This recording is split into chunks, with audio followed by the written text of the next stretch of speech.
आज की रेसिपी एक स्वीट रेसिपी है जो कि ऑरेंज से बनाई गई है। ये है नागपुर की फेमस ऑरेंज बर्फ़ी। वैसे तो मैंने इसे काफ़ी बार खा रखा है, लेकिन बनाया पहली बार है और पहली बार में ही इतनी परफेक्ट बन गई है और खाने में इतनी ज़्यादा स्वादिष्ट है और इसके साथ इतनी ज़्यादा रिफ़्रेशिंग है कि एक बार तो इसे बनाना बनता है। अभी ऑरेंजेस सीज़न में है तो ज़रूर से एक बार इस बर्फ़ी को बनाइए। ये खाने में बहुत ज़्यादा टेस्टी बनी है।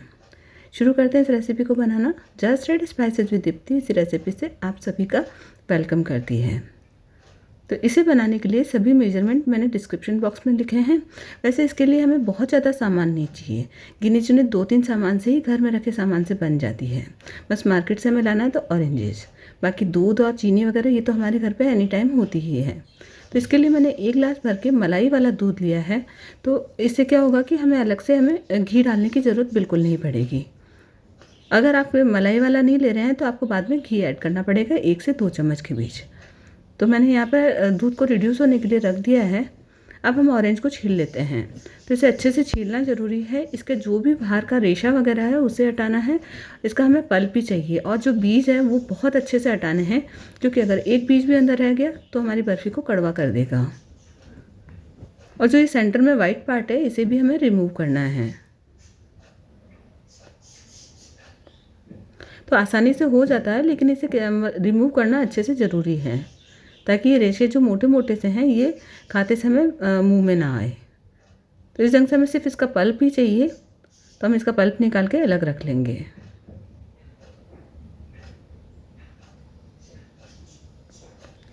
अभी देखिए दूध भी अच्छे से रिड्यूस हो रहा है और ऑरेंजेस को भी मैंने अच्छे से पील करके रख लिया है।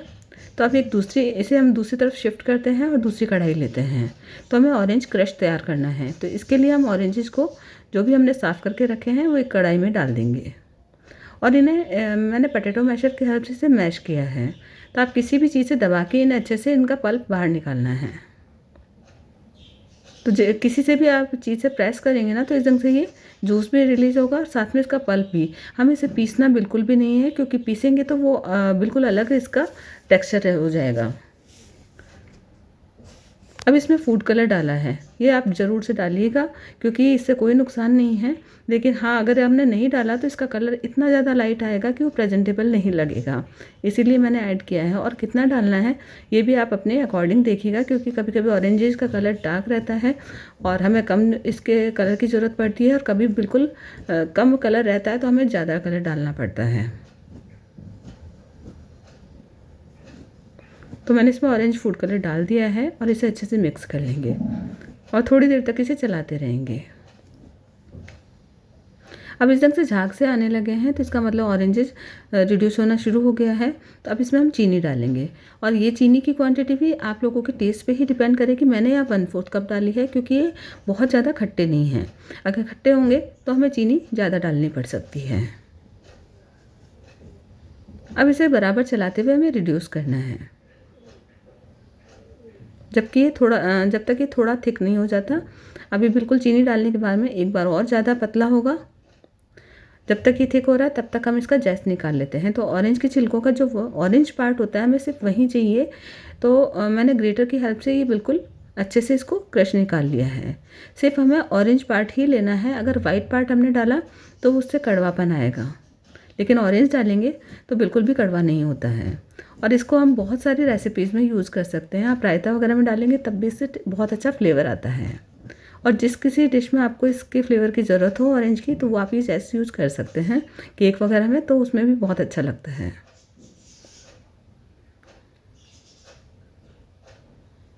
इसे मैंने डाल दिया है इसमें और ये देखिए दूध भी अच्छे से रिड्यूस हो गया है अभी, और हमें इससे ज़्यादा रिड्यूस करना है। अभी आधे से थोड़ा ज़्यादा है ये, तो हमें इसको आधे से थोड़ा कम रिड्यूस करना है। तो बराबर इसे चलाते रहेंगे और जब तक ये आधे से थोड़ा कम नहीं हो जाता तब तक इसे रिड्यूस करते रहेंगे। अब मैंने यहाँ पर घर की ही बनी हुई 150 ग्राम पनीर ली है।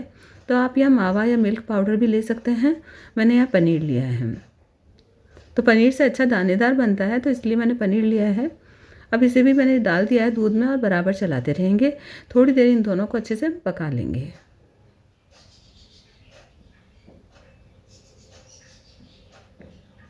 और दूसरी गैस पे हमारा ऑरेंज क्रश भी रेडी हो रहा है। इसे भी हम थोड़ा और रिड्यूस करेंगे अभी।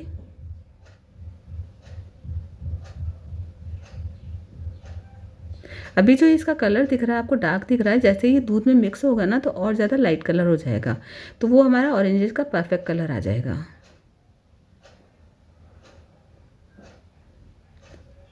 अभी अच्छे से रिड्यूस हो गया है।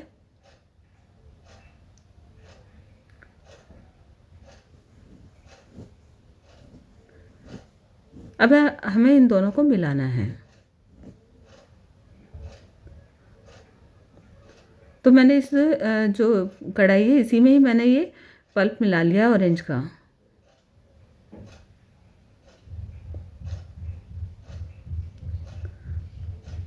अब इसे अच्छे से मिक्स करने के बाद हम बराबर इसे चलाते रहेंगे, क्योंकि अभी बहुत ज़्यादा लिक्विड ही है, हमें इसे डो लाइक कंसिस्टेंसी में आने तक इसे पकाना है। और इस समय ये उछलने लगता है तो हमें केयरफुली करना है, तो इस ढंग से ढक्कन लगाकर हम हिलाते रहेंगे। देखिए थोड़ा थोड़ा सा हटाकर इसे हिलाएंगे तो हमारे हाथों पे बिल्कुल नहीं उछलेगा। जब तक हम एक टिन को ग्रीस कर लेते हैं, जिसमें भी आपको जमाना हो, आप थाली वगैरह किसी में भी इसे जमा सकते हैं। तो मैंने घी लगा के इसे ग्रीस कर लिया है। अभी देखिए काफ़ी ज़्यादा लिक्विड कंसिस्टेंसी में है, हमें ऐसा नहीं चाहिए, इसे और पकाना है हमें जब तक कि बिल्कुल ड्राई नहीं हो जाता और बर्फ़ी जमने जैसा नहीं हो जाता। और खाने में इतनी ज़्यादा टेस्टी है और इतनी ज़्यादा इस समय ऑरेंजेस की अच्छी खुशबू आ रही है कि मैं आप लोगों को ना कर सकती कि कितनी अच्छा लग रहा है। इतनी रिफ़्रेशिंग लगता है ना ये। इस बर्फ़ी को खा के भी बहुत ज़्यादा टेस्ट इसका अच्छा लगता है। एक बार आप ज़रूर इस रेसिपी को बना के देखिएगा, आप लोगों को बहुत ज़्यादा पसंद आएगी। अब इस पैन को मैंने ब्रश की हेल्प से अच्छे से ग्रीस कर लिया है।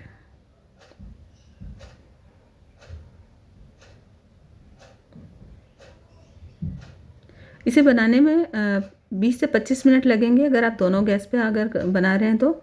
ये देखिए अभी भी मुझे थोड़ी लिक्विडी दिख रही है, तो इस समय नहीं जमाना है।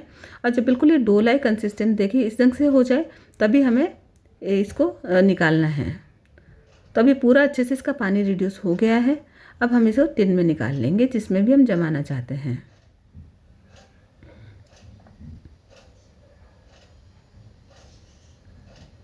अगर हमने इसे गीला रखा तो बर्फ़ी सेट नहीं होगी, तो इस बात का ध्यान रखते हुए कि हमें बिल्कुल इस कंसिस्टेंसी में ही इसे निकालना है।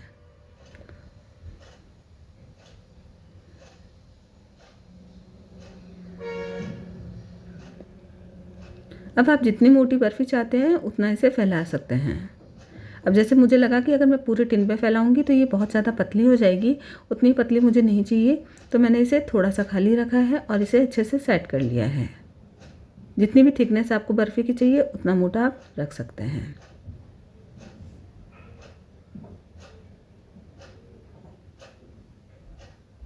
अगर आपको मेरी ये रेसिपी अच्छी लगी हो तो आप इसे लाइक शेयर कीजिएगा और मेरे चैनल को सब्सक्राइब करना बिल्कुल मत भूलिएगा।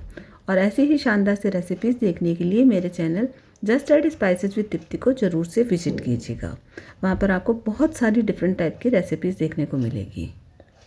अब मैंने इसे चांदी के वर्क से सजाया है, आप चाहें तो बादाम की कतरन या फिर पिस्ता वगैरह से भी गार्निश कर सकते हैं।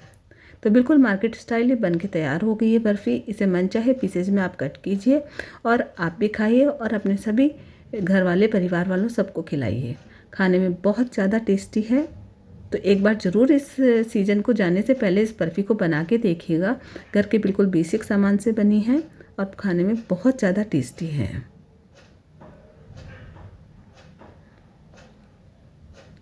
Thanks for watching my channel.